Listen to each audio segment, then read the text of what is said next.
Alert சேனலுக்கு வருக வருக. நான் செபி ரெஜிஸ்டர்டு ஃபினான்ஷியல் அட்வைசர் கிடையாதுங்க. நான் எஜுகேஷனல் பர்பஸுக்காக என்னுடைய பர்சனல் எக்ஸ்பீரியன்ஸை நான் ஒரு 20 வருஷமாக மார்க்கெட்டில் இருக்கேன். அதை தான் உங்கள்கிட்ட ஷேர் பண்ணுறேன். நீங்கள் எந்த முடிவு எடுக்கிறதா இருந்தாலும் உங்கள் நிதி ஆலோசகரை அணுகி அதுக்கப்புறம் பணத்தை போடுறதை பற்றி முடிவு பண்ணுங்கள். நன்றி. அலார்ட் சேனலுக்கு வருக வருக. இந்த சேனலுக்கு இன்னும் நீங்கள் சப்ஸ்கிரைப் பண்ணலைன்னா தயவு செஞ்சு சப்ஸ்கிரைப் பண்ணிக்கோங்க. பெல் பட்டனையும் கிளிக் பண்ணிக்கோங்க.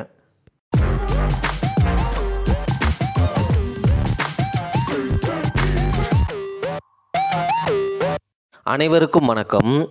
கோட்டக் மியூச்சுவல் ஃபண்டினுடைய ஃபண்ட் மேனேஜரான திரு நிலேஷா அவங்கள நான் தொடர்ந்து நம்ம சேனலில் 2-3 தடவை மென்ஷன் பண்ணியிருக்கிறேன். அவங்க இன்டர்வியூ கொடுத்தாங்கன்னா நான் அதை பார்ப்பேன். ஸோ அவரினுடைய லேட்டஸ்ட் இன்டர்வியூவில் இருந்து கிடைச்ச சில பாயிண்ட்ஸை நான் உங்ககிட்ட இந்த வீடியோ பதிவில் ஷேர் பண்ணுறேன் நண்பர்களே. பாயிண்ட் நம்பர் 1, இண்டெக்ஸ் இடிஎஃப், அதாவது நிஃப்டி 50 இண்டெக்ஸ் இடிஎஃப்பில் நீங்கள் தொடர்ந்து சிப் பண்ணிகிட்டே வர்றீங்க. அதை 15 வருஷம் 20 வருஷம் இந்த மாதிரி ரொம்ப வருஷத்துக்கு நீங்கள் சிப் பண்ண போகிறேன் முடிவு பண்ணி கண்டிப்பாக நான் ஃபாலோ பண்ணுவேன் அப்படிங்கிற மாதிரி ஆளாக இருந்தால் சிப்பினுடைய அமௌண்ட்டை ரொம்ப கம்மியாகவே வச்சுக்கோங்க. அது உங்களை நீண்ட காலத்துக்கு போக வைக்கும்.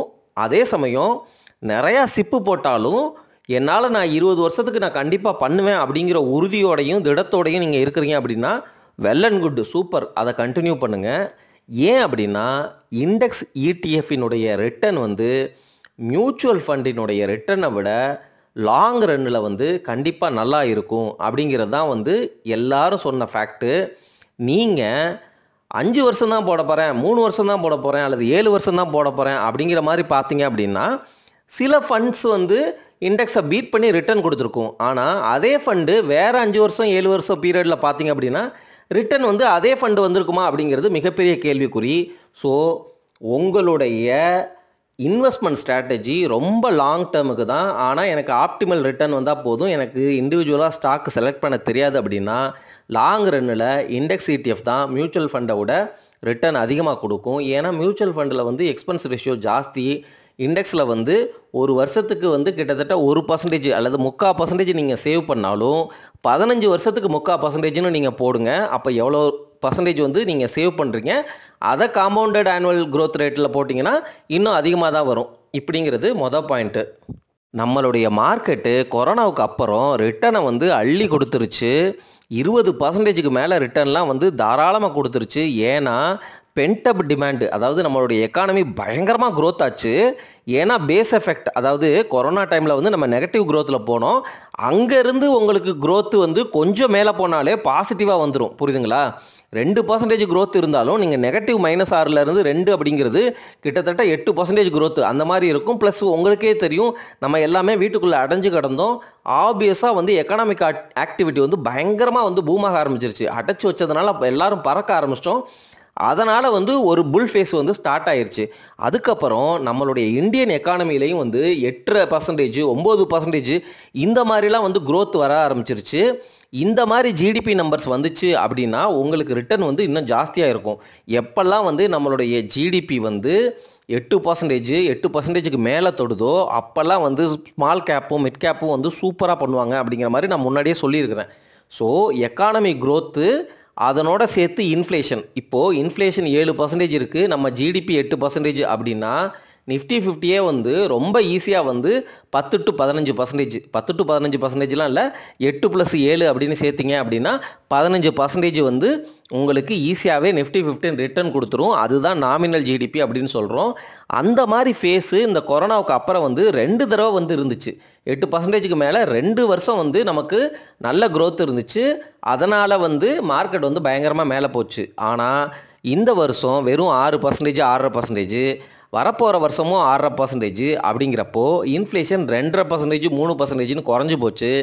ஸோ நம்மளுடைய நாமினல் ஜிடிபி 9 to 10 அப்படிங்கிற ரேஞ்சில் தான் இருக்குது. இந்த சமயத்தில் உங்களுக்கு எல்லா கம்பெனிகளும் நல்லா பண்ணாது. செலக்டிவாக பேக்கெட்ஸில் தான் வேல்யூ இருக்கும். அதெல்லாம் புரிஞ்சுக்கிட்டு அதே ரிட்டர்ன் எக்ஸ்பெக்டேஷனை இப்போ வச்சுக்க வேணாம், மாட்ரேட்டான ரிட்டர்ன் எக்ஸ்பெக்டேஷனை வச்சுக்கோங்க அப்படிங்கிற மாதிரி தான் அவர் பேசினார். நம்மளும் தொடர்ந்து என்ன சொல்லிட்டு வர்றோம் அப்படின்னா நம்ம மார்க்கெட்லேயும் எல்லா ஸ்டாக்ஸுமே வேல்யூ அதிகமாக இருக்குது. அங்கங்கே தான் கொஞ்சம் கொஞ்சம் வாய்ப்புகள் இருக்குது. அதை நம்ம யூட்டிலைஸ் பண்ணிகிட்ருக்குறோம். அதே சமயம் எக்ஸ்பென்சிவாக இருக்கிறதுனால உங்களுக்கு வேறு எந்த இடத்துலையும் ஆப்பர்ச்சுனிட்டி இல்லைனா தயவு செஞ்சு அந்த காசை ஆப்பர்ச்சுனிட்டி ஃபண்டில் மூவ் பண்ணி அதுக்கப்புறம் வந்து எப்போ வேல்யூ வருதோ அங்கே டிப்ளாய் பண்ணுங்கள் அப்படிங்கிற மாதிரி பேசியிருக்கிறோம் நண்பர்களே. ஸோ முகமது அசாருதீன் வந்து 3 தடவை செஞ்சுரிஸ் வந்து தொடர்ச்சியாக 3 மேட்ச்சில் அடிச்சுட்டு 4வது மேட்ச்சில் வந்து டக் அவுட் ஆனார் அப்படிங்கிறதுக்காக முகமது அசாருதீனை வந்து யாரும் பேட் பிளேயர் அப்படின்னு சொல்ல போகிறது கிடையாது. அதே மாதிரி தான் நம்ம மார்க்கெட்டும் தொடர்ச்சியாக நல்ல ரிட்டர்ன்ஸை கொடுத்துருக்கு. இப்போ தான் கொஞ்சம் கரெக்டாக ஆரம்பிச்சிருக்கு. அதனால் வந்து நம்ம மார்க்கெட் வந்து இஸ் ஸ்டில் இன்டாக்ட். அதாவது என்னென்னா நம்ம மார்க்கெட்டை இன்னும் நல்லா தான் பெர்ஃபார்ம் பண்ண போகுது அப்படிங்கிறது தான் அர்த்தம். மேபி வந்து ஒரு 2 to 3 இயர்ஸ் அல்லது ஃபியூ இயர்ஸுக்கு வந்து உங்களுக்கு ரிட்டர்ன் வந்து சிங்கிள் டிஜிட்டில் அல்லது கொரோனா அளவுக்கு இல்லாமல் இருக்கும் அப்படிங்கிறதான் வந்து நிதர்சன உண்மை. அதை புரிஞ்சுக்கிட்டு நம்மளும் அதே எக்ஸ்பெக்டேஷனோட மார்க்கெட்டில் இருக்கணும் நண்பர்களே. திரு நிலேஷா அவங்க வந்து மார்க்கெட்டில் வந்து எப்படி வந்து ஒரு நல்ல முதலீட்டாளர் அவருடைய விஸ்டம்னால் வந்து அதிக வாய்ப்புகளை வந்து சரியாக பயன்படுத்திக்குவார். ஏன்னா மார்க்கெட்டில் இந்த ஸ்கெப்டிசிசம் அப்படிங்கிற வார்த்தையை யூஸ் பண்ணுறாரு. அதாவது சந்தேகம். மார்க்கெட்டில் இந்த சென்டிமெண்ட்டு, டிமாண்டு, சந்தேகம் அப்படிங்கிறது இருக்கிறதுனால தான் மார்க்கெட்டில் ஒரு நல்ல பொருளும் உங்களுக்கு சீப்பான விலையில் கிடைக்கிது.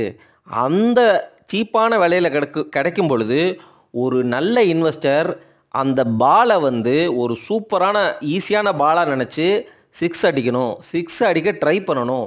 6 அடிக்க ட்ரை பண்ணும் பொழுது 4 கிடைச்சாலும் நமக்கு ஹாப்பி அப்படின்னு ஏற்றுக்கணும் அப்படிங்கிற மாதிரி பேசுகிறாருங்க. ஒரு யார்க்கர் பால் வந்துச்சு அப்படின்னா உங்களுடைய விக்கெட்டை தான் டிஃபெண்ட் பண்ணுற அளவுக்கு நீங்கள் வந்து ப்ரிப்பேர்டாக இருக்கணும். யார்க்கர் பாலில் போய் நீங்கள் 6 அடிக்கணும்னு வந்து ட்ரை பண்ணிங்க அப்படின்னா அவுட் ஆகிடுவீங்க அப்படிங்கிற மாதிரி பேசுகிறாரு. ஸோ யார்க்கர் பால் அப்படிங்கிறது எக்ஸ்பென்சிவாக இருக்கிற ஸ்டாக்கையோ அல்லது ஜங்கு ஸ்டாக்கையோ நீங்கள் போய் பிடிச்சிங்க அப்படின்னா அது யார்க்கர் பால் உங்களுடைய கேபிட்டலே போயிடும். அதே இது லட்டு மாதிரி லார்ஜ் கேப் ப்ளூ சிப் கம்பெனிகள் ரொம்ப சீப்பான வேல்யூவில் 20க்கு கீழே கிடைக்கும் பொழுது நம்மள்ட்ட எவ்வளோ காசு இருக்கோ அந்த மாதிரி கம்பெனிகளில் பிரித்து பல்காக போடும் பொழுது மார்க்கெட்டும் வந்து உடையும். உதாரணமாக இந்த 22,000 தொட்டது வந்து பெரிய இன்வெஸ்ட்மெண்ட் பல்க் இன்வெஸ்டிங் பண்ணுறதுக்கான ஒரு தருணம்லாம் கிடையாது.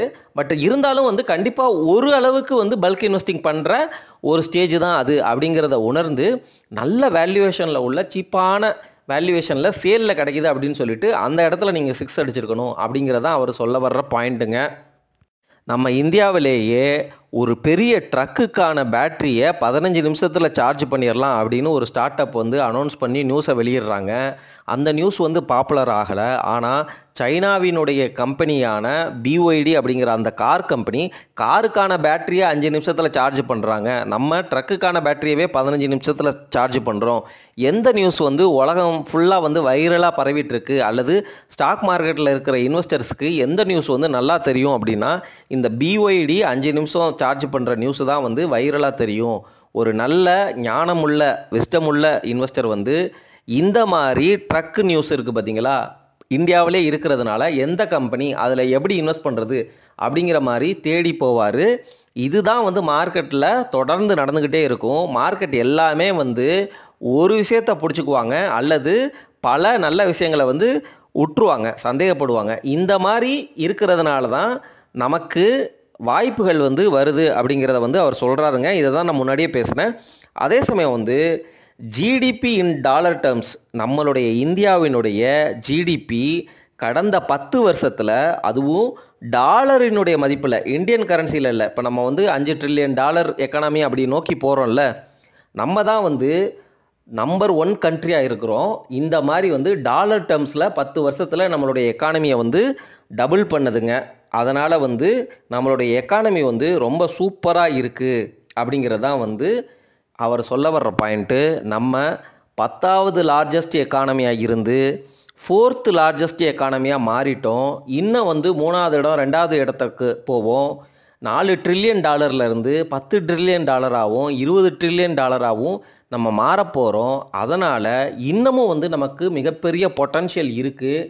அதனால் லாங் டேர்ம் இன்வெஸ்டிங் ஸ்டாக் மார்க்கெட்டில் இருக்கிறதுங்கிறது நல்ல ரிட்டர்ன் வந்து அள்ளித்தரும்.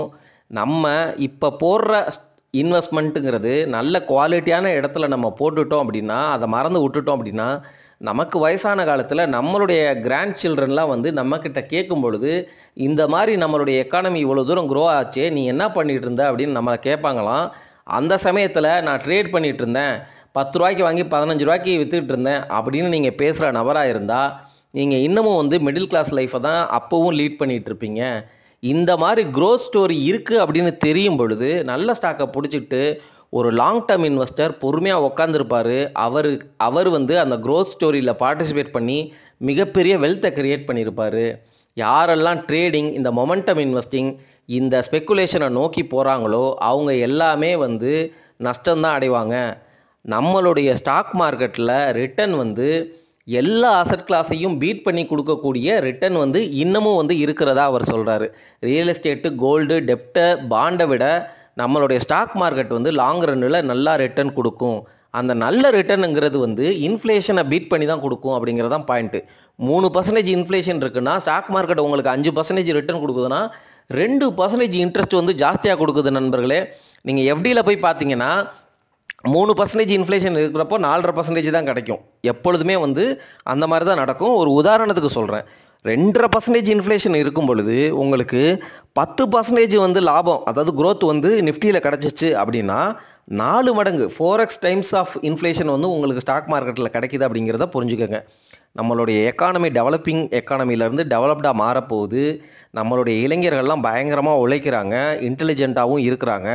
நம்மளுடைய எக்கானமி $5 ட்ரில்லியன் நிற்க போகிறது கிடையாது, 10, 15, 20, 30ன்னு போக போகுது. அதனால் நம்மளுடைய க்ரோத் ஸ்டோரி ரொம்ப சூப்பராக இருக்குது அப்படிங்கிறத தான் அவர் சொல்கிறாரு. அதே நிலேஷா அவங்க வந்து என்ன சொல்கிறாங்க அப்படின்னா, நம்மளுடைய டேலண்ட்ஸ், நம்ம நாட்டில் படித்தவங்க எல்லாமே, புத்திசாலிகள் எல்லாமே ஒரு காலத்தில் வெளிநாடுகளுக்கு போயிட்டு இருந்தாங்க. இப்போது அதில் பாதி பேர் வெளிநாடுக்கு போகிறாங்க, பாதி பேர் வந்து நம்ம நாட்டிலே இருக்கிறாங்க. நம்ம நாட்டிலே வந்து எல்லா ஃபெசிலிட்டி, எல்லா டேலண்ட்டுக்கான ஆப்பர்ச்சுனிட்டிஸும் கிடைக்க ஆரம்பிச்சிருச்சு.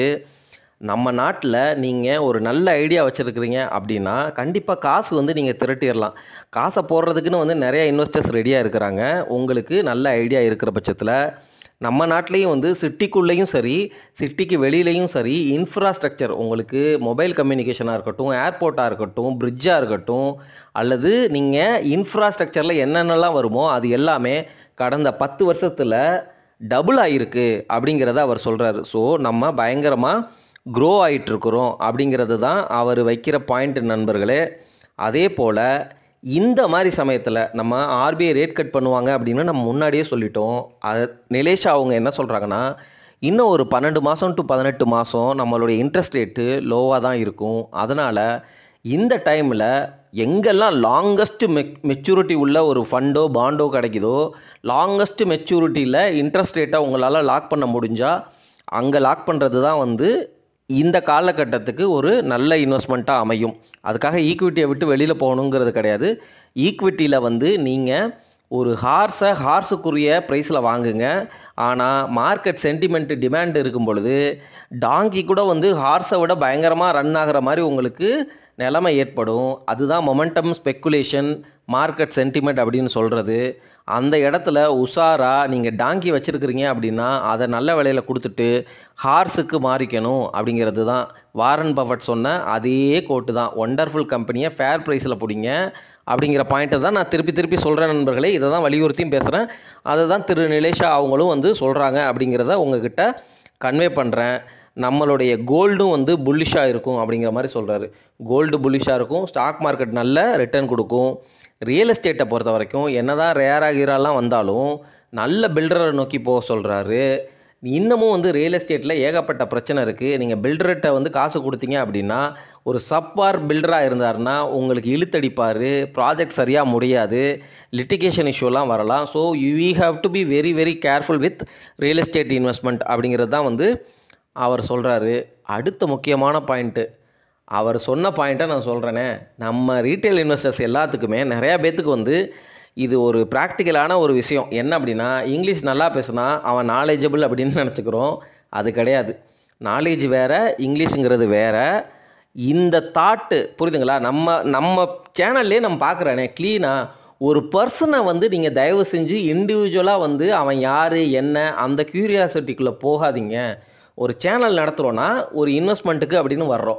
இந்த இன்வெஸ்ட்மெண்ட்டுக்கு சில நல்ல கருத்துக்களை உண்மையிலுமேயே நான் வந்து எனக்கு புரிஞ்ச பெஸ்ட்டான நாலேஜை வச்சுக்கிட்டு நல்ல நோக்கத்தில் நான் உங்ககிட்ட ஷேர் பண்ணுறேன். அந்த கருத்துக்களை எடுத்துக்கிட்டு அந்த கருத்துக்களில் இருந்து உங்களுக்கு நிறையா வந்து ப்ரோவோக்கிங் ஐடியாஸ் கிடைக்கும். இன்ஃபர்மேஷனும் நம்ம பாஸ் பண்ணுறோம். நீங்கள் அதெல்லாம் எடுத்துக்கிட்டு நீங்களும் உங்கள் சைடு வந்து ரிசர்ச் பண்ணிவிட்டு உங்களுடைய ஹேண்ட்ஸ் வந்து அதில் இருக்கணும், உங்களுடைய திங்கிங் அதில் இருக்கணும், நாலேஜ் இருக்கணும். அந்த மாதிரி புரிஞ்சு முதலீடு பண்ணுங்கள் நண்பர்களே.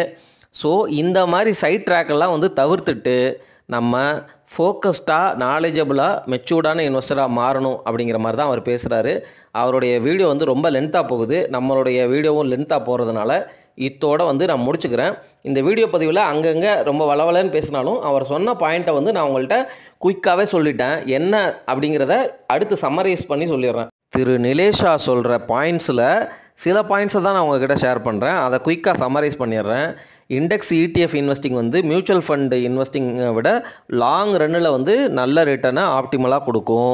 ஸ்டாக் மார்க்கெட் வந்து கண்டிப்பாக உங்களுக்கு நல்ல ரிட்டர்ன் இன்ஃப்ளேஷனை பீட் பண்ணி கொடுக்க போகுது. இந்தியாவினுடைய க்ரோத் ஸ்டோரி ரொம்ப ஸ்ட்ராங்காக இருக்குது.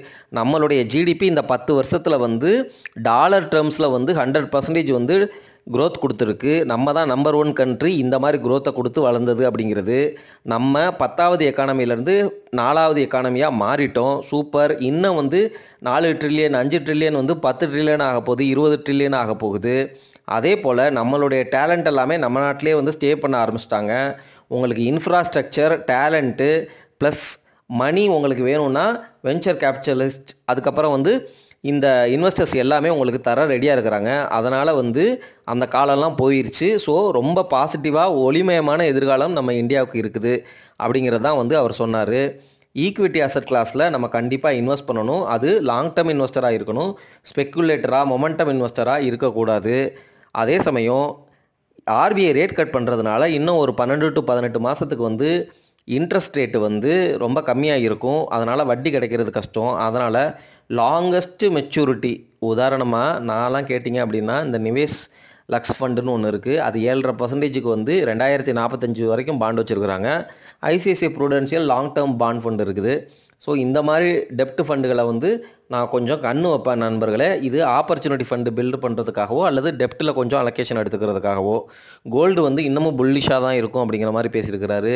ரியல் எஸ்டேட்டில் நீங்கள் பல்கான மணியை போடும் பொழுது ரொம்ப கேர்ஃபுல்லாக நல்லா அனலைஸ் பண்ணி நல்ல ரெப்யூட்டடான பில்டர்கிட்ட நீங்கள் வாங்கணும். ரெப்யூட்டட் பில்டர்கிட்ட போனீங்கன்னா காஸ்ட்லியாக இருக்கும். So you have to be very very careful. அதே போல் இங்கிலீஷில் பேசுகிறவனெல்லாம் நல்ல நாலேஜபிள் பர்சன் சொல்லி ஏமாந்துடாதீங்க. எங்கே கருத்து இருக்கோ கருத்தை மட்டும் பாருங்கள், அந்த பர்சனையே மறந்துடுங்க. அந்த கருத்து என்ன சொல்ல வருதுங்கிறத பாருங்கள். அந்த கருத்து வந்து பாசிட்டிவாக நெகட்டிவாக உங்களுக்கு ஏதாவது ஐடியா கொடுக்குதா, உங்களுக்கு ஓகேவா இல்லையா, அதோடு நிப்பாட்டிக்கங்க. அவ்வளவுதான். We have to become like US. அதாவது என்னென்னா யூஎஸ் மாதிரி ஒரு டெவலப்டு நேஷனாக ஃபஸ்ட்டு மாறுவோம். அதுக்கப்புறம் வந்து இன்னும் பெருசாக வளருவோம் என்று சொல்லி இந்த வீடியோ பதிவை முடிக்கிறேன். நன்றி, வணக்கம்.